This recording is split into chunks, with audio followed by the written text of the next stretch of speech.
తెల్ల ఉల్లిగడ్డ తినడానికి ట్రై చేయండి. తెల్ల ఉల్లిగడ్డ ఆరోగ్యానికి మంచిది. బ్లడ్ సర్క్యులేషన్కి మోకాలు నొప్పులకి మంచిగా పనిచేస్తుంది. ఎర్ర ఉల్లిగడ్డ తినడం వల్ల బ్లడ్ చిక్కగా అయ్యి మందం అయ్యి హార్ట్ అటాక్లు, గ్యాస్ ట్రబుల్ అనేక సమస్యలకి దారితీస్తుంది. కాబట్టి దయచేసి తెల్ల ఉల్లిగడ్డ తినడానికి ట్రై చేయండి. Thank you. తెల్ల ఉల్లిగడ్డ తినడానికి ట్రై చేయండి. తెల్ల ఉల్లిగడ్డ ఆరోగ్యానికి మంచిది. బ్లడ్ సర్క్యులేషన్కి మోకాలు నొప్పులకి మంచిగా పనిచేస్తుంది.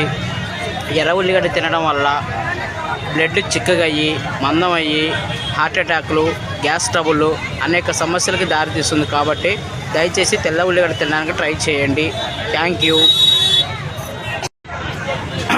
తెల్ల ఉల్లిగడ్డ తినడానికి ట్రై చేయండి. తెల్ల ఉల్లిగడ్డ ఆరోగ్యానికి మంచిది. బ్లడ్ సర్క్యులేషన్కి మోకాలు నొప్పులకి మంచిగా పనిచేస్తుంది.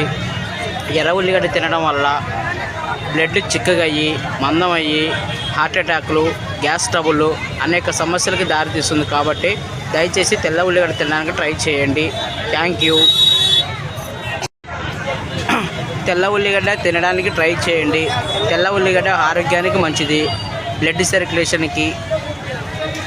సర్క్యులేషన్కి మోకాలు నొప్పులకి మంచిగా పనిచేస్తుంది. ఎర్ర ఉల్లిగడ్డ తినడం వల్ల బ్లడ్ చిక్కగా అయ్యి మందం అయ్యి హార్ట్ అటాక్లు, గ్యాస్ ట్రబుల్ అనేక సమస్యలకి దారితీస్తుంది. కాబట్టి దయచేసి తెల్ల ఉల్లిగడ్డ తినడానికి ట్రై చేయండి. Thank you.